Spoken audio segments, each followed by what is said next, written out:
Hi, I'm Malika Bilal in for Femi OK, and you're in the stream. The Australian government has unveiled a new plan to tackle domestic violence, but will it be enough to address a national problem?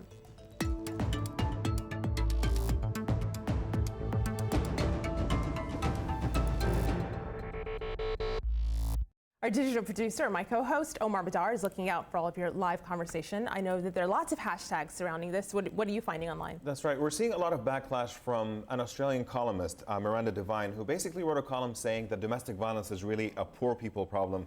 She went on to say that if you want to break the cycle of violence, end welfare incentives for unsuitable mothers, unsuitable women, to keep them from having children to a string of feckless men. Now, naturally, that created huge backlash, much of it with the hashtag unsuitable women. You have Ilana over here who says, "Here I stand with my mother, a university-educated survivor of domestic violence. This is not an unsuitable woman." And here's a picture of her and her mother. And we also have Khan over here who sarcastically tweeted, "Good to know women are safe from violence by rich men," along with a picture of wealthy celebrities who basically are either accused of having committed domestic violence or were convicted of it. Now, for those of you at home, we want to hear from you, so you can join this conversation by using the hashtag AJStream, and we'll get to those tweets during the show. Hi, I'm Jenny Milbank. I'm a feminist researcher on family, relationship and reproduction issues, and I'm in the stream. Every other minute. That's how often Australian police deal with domestic violence. What's worse is that these cases can easily escalate to murder, with parents and children killed by their own family members. Most of the time, women are the victims. Their male partners, the perpetrators. A reported 66 women have been murdered in acts of domestic violence this year alone. Last week, the country's new Prime Minister, Malcolm Turnbull, announced a $70 million plan to tackle the issue. He also spoke quite strongly about the need to change Australian attitudes towards women. Have a listen. Disrespecting women does not always result in violence against women. But all violence against women begins with disrespecting women. We, as leaders, as a government, must make it, and we will make it, a clear national objective of ours. We have to make it as though it was un-Australian to disrespect women. We must become a country which is known for its respect for women. So how realistic is that? And what are the challenges Australia is facing? Well, to help us answer those questions, we're joined from Melbourne by Anne O'Neill, a survivor of family violence and founder of Angel Hands. That's a group that works with people affected by homicide and other traumatic experiences. Denny Blay, the former CEO of No to Male Violence. He's worked on this issue in Australia for 17 years. Antoinette Braybrook is a lawyer who works on family violence issues in Australia's indigenous communities.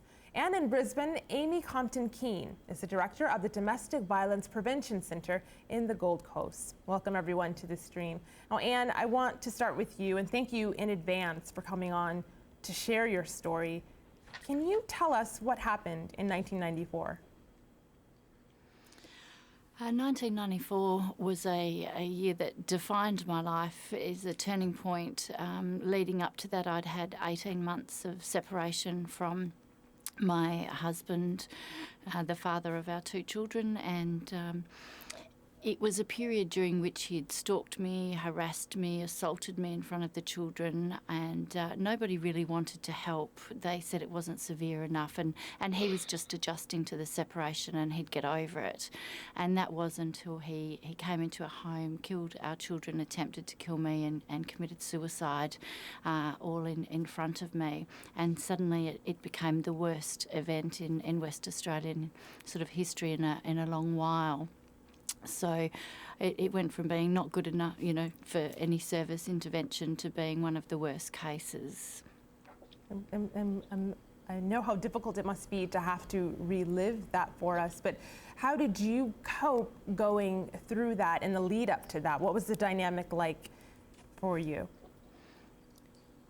I think you survive these things any way you can. You focus on what you have to do to keep your children safe and to get through the day, really, and that is always a challenge, but a rewarding one when you have little people to look after, obviously. course, and we're glad to have you here to share that story with us. We know the work you're doing to combat that, but of course your story is not the only one, and if a picture says more than 1,000 words, I want you to have a look at this. This is a graphic from the Australian newspaper.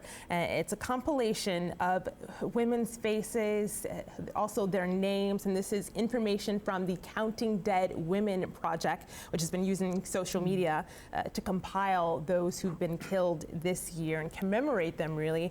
Amy, you see this, you heard the story of Anne. What is the scope that we're dealing with here in Australia? Well, the statistics are that it's 1 in 3 women are experiencing domestic violence in their lifetime from their partner or ex-partner. And, you know, is this problem any worse in Australia than anywhere else in the world? I think it's all relative. That this is a worldwide issue and Australia is just one country that's trying to deal with it. You know, Anne's story is just so sad, and you know, already just in our region we've had 3 women killed by domestic violence. So 3 of those 66 women have happened in our local region. So, you know, it's just a tragedy, and it's a tragedy that doesn't need to happen. And the children that are being murdered as well, that their lives are cut short. It's just a very difficult area to work in, but also a very rewarding area for the women that we're able to support to safety. Malika, we have questions that are being raised in our online community about the motivation for these crimes. So we have Diana Valerie over here who tweeted in saying, why is it not as simple as just asking people not to abuse? Is that so hard not to do? And then we have Boober here who responded saying, because abusers believe they have a right to abuse. Danny, I know that you're dealing with this just from your experience. Do you think most people who engage in this kind of behavior fully understand that what they're doing is wrong, but they just can't help themselves, or do they find ways to justify it to themselves in some way? They mostly know that they're doing the wrong thing. That's why it mostly happens behind closed doors, and it's done in ways that are generally in an attempt to be undetectable. But at the same time, most of the men who use violence towards women are able to not use violence. Most of the men who use violence towards women and family members don't use violence elsewhere. They don't use violence at work. They don't use violence in the street, you know, in restaurants, in pubs, or whatever it might be. So they're making choices about who they're using violence towards. And that's essentially around the notion of what are the consequences to their violence. And for most men who use violence towards women, there isn't a consequence. They've tried this out before. They've used power and control and different forms of aggression before. And they've got away with it. And that's generally because for a range of reasons, they're often very apologetic and remorseful afterwards. Their partners want to believe that things are going to change.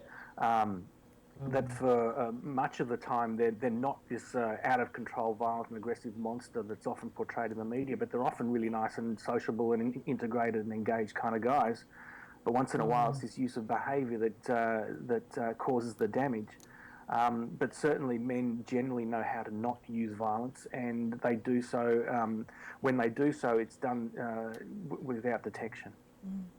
And as awful as all of that is, and Amy, I see you nodding your head really in agreement with what he's saying, as awful as that is, there's one thing that the Prime Minister noted that I found interesting. I want to take a look at my screen here. This is from the Prime Minister's office in his package to #StopTheViolence. And one of the things he noticed is that the violence is even worse for Indigenous women, 34 times more likely to be hospitalized as a result of family violence. So Antoinette, I know that you work in these communities. What impact does domestic violence have in Indigenous communities, Aboriginal communities in Australia? It has a significant impact across all of our communities in Australia. One of the challenges that we face is that the federal government continues to push all of the resources out to remote communities. So we are finding a real disadvantage for those Aboriginal women who live in urban and rural areas as well. And those high rates, I should just say, can be linked to the marginalisation and institutionalisation of our people following white settlement. But I think it's also important to say that I don't see this strictly as an Aboriginal problem, a race issue. As with any violence against women, it is a gendered issue for Aboriginal women. There is also an extra layer, though, for Aboriginal women, and that is the inequality that they experience because of their Aboriginality. So there's one more aspect to this that we have people tweeting in about. We have Siv here who says, indigenous communities are awash with violence, mostly women and children, have been sacrificed by gatekeepers who enforce silence. Goes on to say there is a dominant narrative that the media doesn't report Aboriginal death. They do, and they wonder why we don't speak. Antoinette, do you have a sense of who Siv is referring to here when she talks about gatekeepers who are keeping the community silent? Look, we're often talking about how Aboriginal women are silenced and invisible to policymakers, and that is a real challenge that we face. I mean, you just have to look at the recent announcement by the Turnbull government, where, and you know, while we welcome that, it is disappointing that 21 million only went out to remote communities, and most of that is going into police for remote communities. And nothing is going into the frontline services, the area in which I work in, which is a family violence prevention legal service. There are 14 of us, our services, Australia-wide, and we work with victims, survivors of family violence. And while we're not gender exclusive, more than 90% of our clients are Aboriginal women and children. It's a real missed opportunity that they did not invest in that program. I want to broaden this conversation just a little bit because, as the government noted, this family violence is not just directed to women. There are different types. So I have a definition really from the government on my screen here and how we define domestic and family homicide. Intimate partner, victim, and offender could be current or former partners. There's also filicide, where the victim is the child of the offender. Parricide, the victim is the parent of the offender. You also see brother-sister violence. All of that, though, the offenders primarily, according to this Australian Institute of Criminology statistic here, primarily male. So, Danny, you see this, and you see the statistics. Only in filicide, really, is it pretty almost evenly split, 52% female perpetrators. But what is that mindset? Because you're working with men, what is the mindset that they share with you? How do you get them to reflect on that mindset? Look, the mindset for the men is often, hidden away. It's not very obvious at the time. Men will often use a dialogue, a narrative of being very sorry and apologetic, but also not very responsible. It wasn't to do with me. It was just because I maybe had too much to drink, or I've been really stressed at the moment, or she pushed my buttons and she's nagging me. And there's a whole lot of narrative around that. That comes from the men. But ultimately, what we know and what the research is very clear telling us now is that the greatest predictor or motivator for men using violence towards women is their attitudes and beliefs and values about gender and about masculinity and about relationships. It's born out of a way in which many men see themselves as holding a particular role in a relationship where they hold the power and they have the right to use power to control other people, women and children. And that can often escalate to various forms of violence. And Danny, it's really interesting, isn't it, about this as a bigger social construct about masculinity and femininity and what our roles are in society. And isn't it a really, really big issue to turn around the cultural aspects of people's belief systems? Because, I concur with everything that Danny's saying. And we work with men and women. We work in a mandated men's program where men are referred from the court. And our manager will tell you at any given time, I've observed that program, Danny, and I tell you what, I'm horrified when I actually sit in that room and listen to those men and their rationales for why they do what they do, and I become that woman. I go home and I need a shower. I'm so affected, and it's the time that I'm most affected.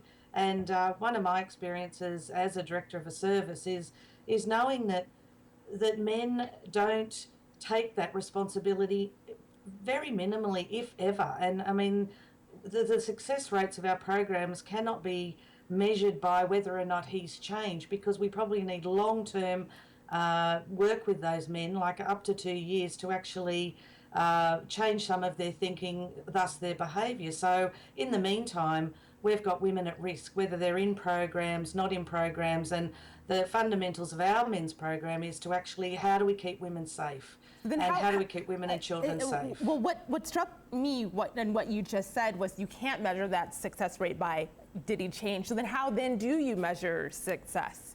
Danny, I saw you nodding there. What is the way to measure success? How do you know when someone has changed? Longitudinally, long term.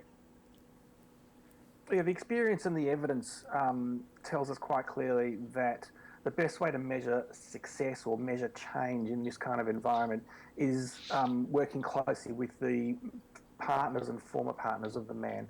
They're the best judges of whether change has actually happened. And some great work has come out of the United Kingdom earlier this year that's describing different forms of ways in which men have changed, but that's really through working closely with the women who are able to observe it at close proximity.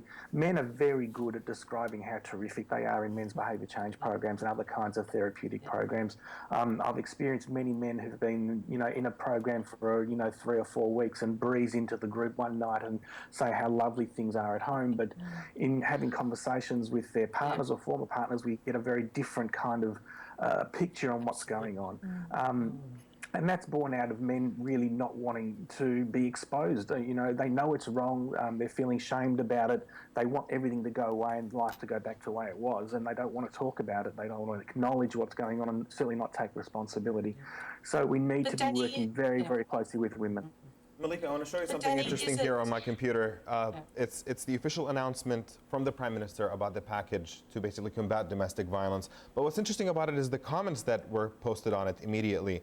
One says, it's a great shame that our new Prime Minister has bought into gender politics when it comes to reducing the levels of violence in this country. Somebody else says, our new Prime Minister is showing his progressive feminist, sexist brainwashing and bias, propensity to purchase popularity, and his desire to run with the flock of his left ilk. And how widespread is that idea, is that denial that violence against women is a problem in Australia? Is this something that you confront on a regular basis in the country? Look, I think it's a deep issue that until we actually believe that people we know and who look just like you and I and could be married to people we love and care about actually do things behind closed doors that put our loved ones at risk and might even put you at risk, until we actually believe that, then we're actually not responding appropriately to domestic violence. As Danny said, it happens behind closed doors. They're very good at choosing when they do it and where they do it. You ask any survivor of domestic violence and she'll say to you, oh yeah, I knew the look. We were out, he looked at me and I knew I was going to cop it when I got home. But even in the face of a victim saying, look, this has happened, often police, agencies, you have to as a victim, qualify, quantify and justify every service that you ask for. And at every point you have to prove that you've been assaulted. At no point is it asked of you or of the offender, prove that you haven't instilled fear in this person. Let's actually say, this is about fear. This isn't just about bruises. It's about the presence of fear and people changing their behaviour out of fear to keep somebody happy and to stop the abuse escalating. So I think that we have to actually have every single person in the community believe, A, that certain men choose to use violence and they choose it. It is a conscious choice and abuse to get their own way. And while that works for them and while the rest of society doesn't hold them to account, we will continue to have this portion. And I would suggest when my experience happened in my family 21 years ago, I reckon 50 to 60% of people, asked me, well, what did you do? What did you do to make him do that? And I came up with a people really you were smart close to, answer. strangers, or who are these people? Absolutely, everybody. The media looked for was there court issues? Had she been taking him for money? Had he been able to see his children? All of that. And research tells us that in most cases of familicide, it's been everything's been done by consent. The victim has given the offender everything he wants except power and control over her. And it's interesting, and because you mentioned fear, that's one of the words that I picked out from what you were saying, and that fear that exists. So Antoinette, I want to push that over to you. How comfortable do people feel reporting these instances? And is there a trust there with authorities that they feel like they can get the help they need after they report? There's just a couple of things that I want to say here. Firstly, I just want to make it very clear that the data doesn't show us that it's Aboriginal men that are the perpetrators of violence against Aboriginal women. In fact, our data nationally shows us from our services that our Aboriginal and Torres Strait Islander women are being hurt by men from many different cultures and backgrounds. So that's really important to understand when it comes to violence against Aboriginal and Torres Strait Islander women in Australia. Mm-hmm. The second thing is there is a real mistrust in the system. Historically, the legal system has been used as a tool of oppression for Aboriginal and Torres Strait Islander people. And we hear stories of Aboriginal women who are scared to report the violence to police out of fear for the removal of their children. And we know the high rates of the removal of Aboriginal children because of family violence. And again, that's something that is ripping our communities apart. We also hear of stories where women do report to police that police minimise the violence by saying it's just a punch in the head this time. Last time was worse. He's getting better. Perhaps you shouldn't take this any further. We've heard of situations where they do get up the courage again to report the violence, and the police present them with a warrant for their arrest, an outstanding warrant for their arrest. So, a lot needs to be done to build that trust and confidence in the system so that women will feel believed. Right. So, and will report the violence. On the legal front, while we're talking about that, there are a lot of questions also being raised about enforcement end of things. We have Wes here who says domestic abuse and domestic violence should be recognized as a crime on a federal level and harsher sentences applied accordingly. And then we have citizen Eliani here who says that restraining orders should have teeth. Breaching them should lead to immediate arrest. Amy, can you talk a little bit about that on the legal end? What sort of adjustments to policy could be made to make sure that this is dealt with appropriately?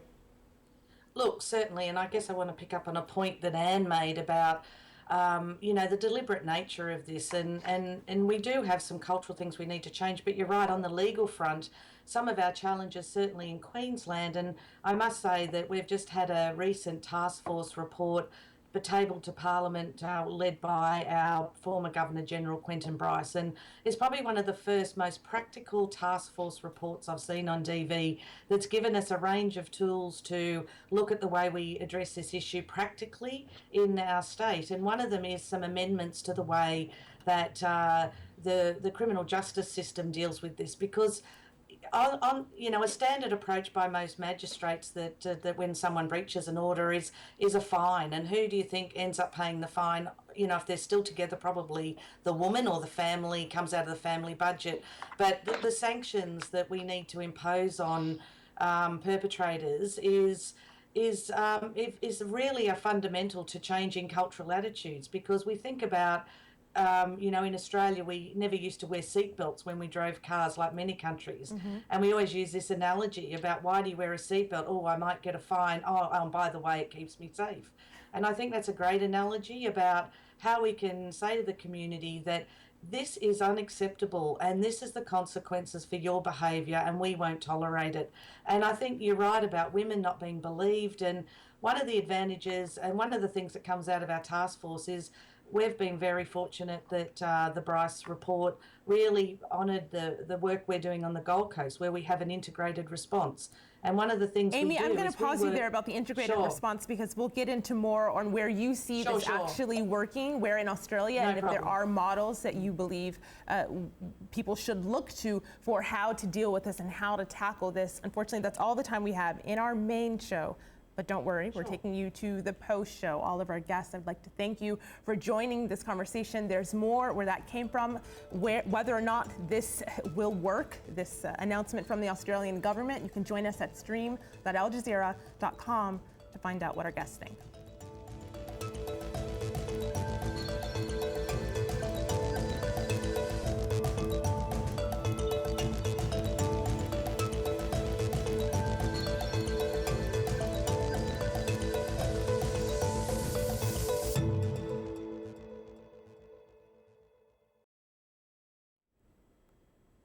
Welcome back to the Stream's online post show. We're discussing domestic violence in Australia. We're going to get right back to that conversation with a video. This is one campaign put out by a group in Australia. They've entitled this video, "The Line, You Can't Undo Violence." Now, I want you all to have a look at this and let me know what you think and whether or not it could work. So I'm going to play this here and go to you, Danny, after, but I'm interested in all of your thoughts. Have a look.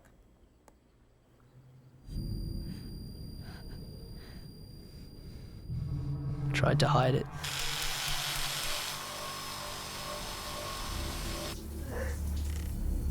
But everyone knows.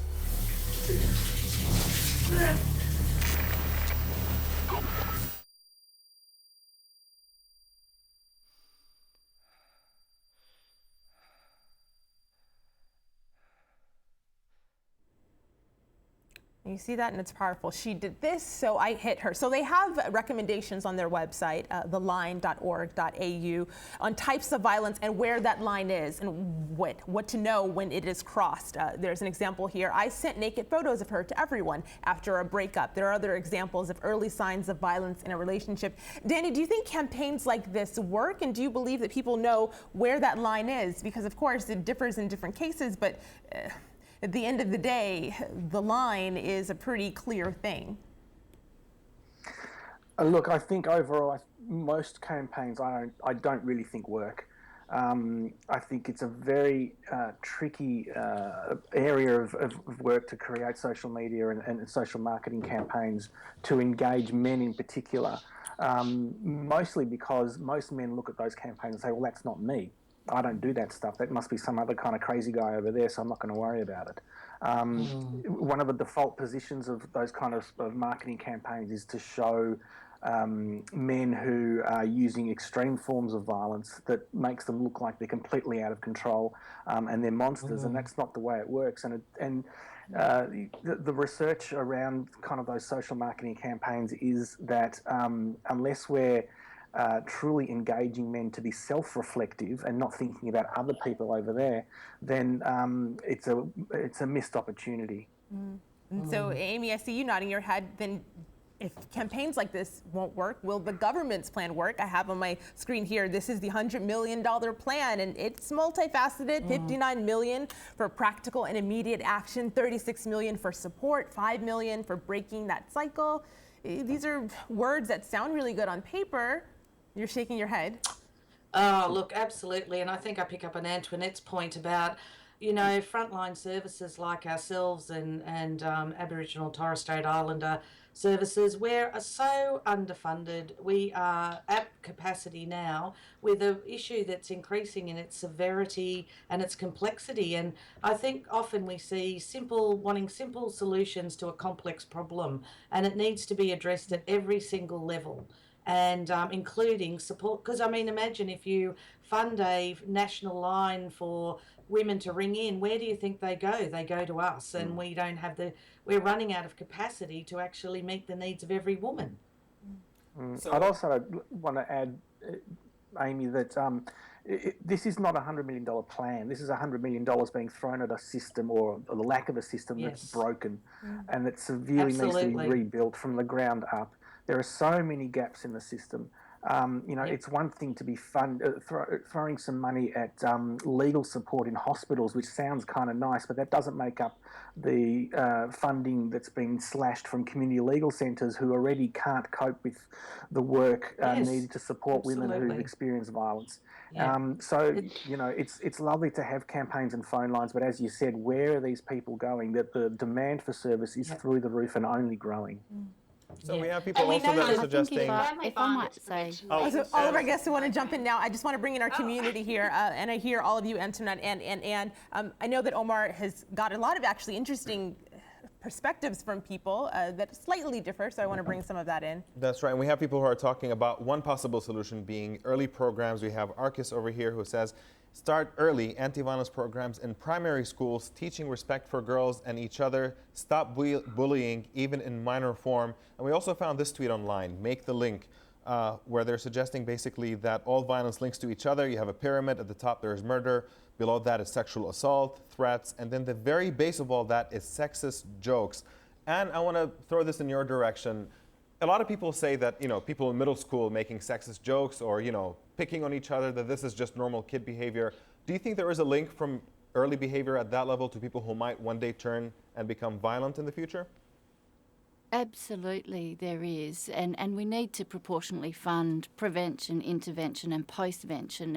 Any increase in any area, needs to be matched in others, because as soon as we raise awareness, we get an increased demand for services, and then we've got more people who need to support whilst they're out of violence. So certainly, it's all interlinked. But I think somebody said earlier, a picture paints 1,000 words. Well, if a picture paints 1,000 words, then role modelling is worth 1,000 lessons, and that's something that each and every one of us as a community can do for no cost. We can actually role model and reject abuse and violence and derogatory gendered remarks right in our everyday lives with our family and friends.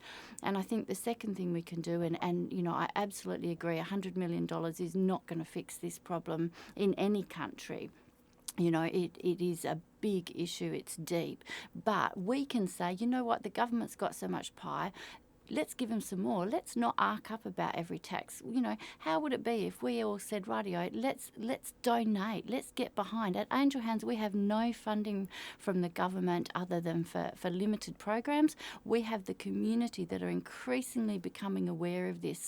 So I think our success is often in areas where we don't even look, that the community want to get behind and give. So my challenge is for each and every one of us to be a role model, to say, this is not okay. Abuse and violence shouldn't be happening, and don't let it happen to anybody I love and care about, because we are all people. Right. Antoinette?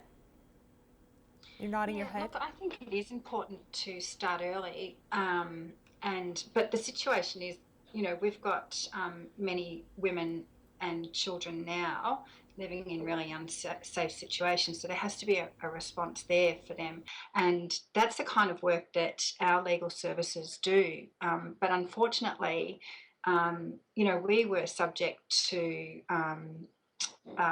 cuts, and we're also moved out of the Commonwealth Attorney General's Department under the former Prime Minister's Indigenous Advancement Strategy, which was supposed to present many opportunities for our organisations to expand our services, to have national coverage, and also to pick up on early intervention prevention work. And not one of our services come out of that competitive tendering round with any additional funding, and we're all frozen at, our funding levels are frozen at 2013-14 levels, and with no CPI increase for the next 2 and 3 years. So, when we're talking about launching a package of $100 million, I just think it's a really missed opportunity that they did not invest in our already existing and proven successful program. Yep, absolutely. And Antoinette, I just want to comment on that, because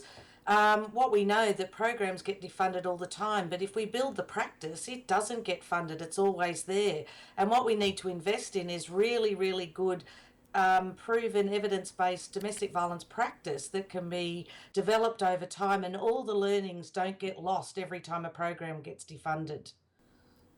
So the other thing about that I think is really important is, $100 million on its own sounds like a lot of money, at least in the Australian context, but the evidence tells us that if you take a purely economic rationalist approach, we're losing money hand over fist at the moment. It's costing in excess of $13 or $14 billion a year, this issue, family violence in Australia. So ultimately, we're chucking good money after bad. It's costing us way, way more than we're actually investing in prevention activities. If we're really serious about it, we'd be investing a hell of a lot more in primary prevention activities to work with our young people, to be changing community attitudes, to be changing our very, a culture that's very much formed on a patriarchy that's informing men's violence against women, and starting from the bottom and building from the ground up, rather than just tinkering at the edges. Right. We've run out of time. There's so much more to talk about. I do want to give the last 2 words to Anne, where we started, and then community. But Anne, maybe a bright spot here. I pulled up on my screen here Something that is just as disheartening, this part is not the bright spot. This is Luke Baddy, who was killed by his father last year. The coroner's report came out this year that indicated and really showed that his father was culpable and that there were problems along the way with how officials handled this case. But the bright spot that I'm looking for, Anne, is do you see a difference in the way that the public reacted to this case versus 20 years ago when your own case happened? Certainly there's been a lot of community change in terms of actually holding accountable, perpetrators accountable for their behaviours and not victims.